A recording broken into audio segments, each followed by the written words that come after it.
Jen Shah speaks out from prison after RHOSLC finale. Cohen also notes, rather ironically, that he was recently a victim of a telemarketing scam similar to the one that put Shah in prison. Since last night's explosive Real Housewives of Salt Lake City season finale, the Bravo community has been in a blackout level of giddiness over Monica Garcia's big reveal as a member of an Insta-blog that's been trolling the wives for the past few years. Peeking her head out from under the federal prison camp in Bryan, Texas, former RHOSLC villain and current real-life villain Jen Shah threw some incarcerated shade at Bravo producer and all-around troublemaking queen Andy Cohen, calling him but hurt about her refusal to do a one-on-one interview with him and calling BS on her alleged responsibility for fellow housewife Heather Gay's black eye last season.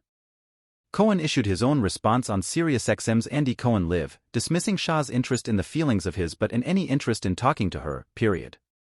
Bravo, if I punched Heather in her eye, you guys would have footage to prove it. It's clear the show can't live without me since I was brought up at the beginning, middle and end of season 4, Shah shared via Instagram story shortly after the RHOSLC finale aired.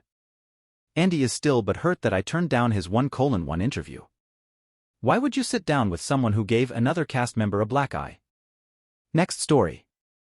Cohen prefaces his response by admitting the irony of Shah, who was sentenced to 6.5 years in prison for her role in a telemarketing scam, coming for him as he himself was recently the victim of such a scam. I'm not connecting her, I'm not saying that she's responsible for it, but I'm just saying it's ironic, Cohen clarified, before addressing Shah's latest bid to remain relevant. Let me point out, I don't want to be Captain Obvious here, but if we had footage, don't you think we would have aired it? Cohen begins. Do you think we wouldn't have said, Heather? Heather's saying, I don't know how I got the black eye, and then don't you think we would have cut to the footage with a cheerin that said, 4 hours earlier? Pop. He's got a point.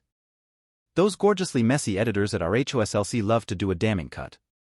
Furthermore, Bravo rarely sits on any footage and the producers are not above storming through a closed door for the sake of a scene. Cohen continued, second of all, I had forgotten about the one-on-one with Jen. She is right. I did want to do a one-on-one with her. I don't care about it anymore. I'm over it. According to Cohen, Shah's stipulations were insane. In exchange for the interview, she wanted Bravo to do a docuseries of her days leading up to jail. She also wanted a lot of money while still professing her innocence. Shah pleaded guilty to wire fraud in July 2022. So it would have been another interview of her sitting across from me lying to my face, which we got at 2 reunions from her, Cohen concluded. So that's that. That's my response to that.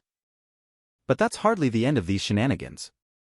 Next week begins the first of the Real Housewives of Salt Lake City's 3-part reunion, which will no doubt dig up more info on that black eye, Monica's Gossip Gone Girl residency, and all the kookiness that made for one of the best seasons of any Housewives franchise ever. Happy New Year, Bravo fans. Strap in. Please subscribe, like and hit the notification button for more videos.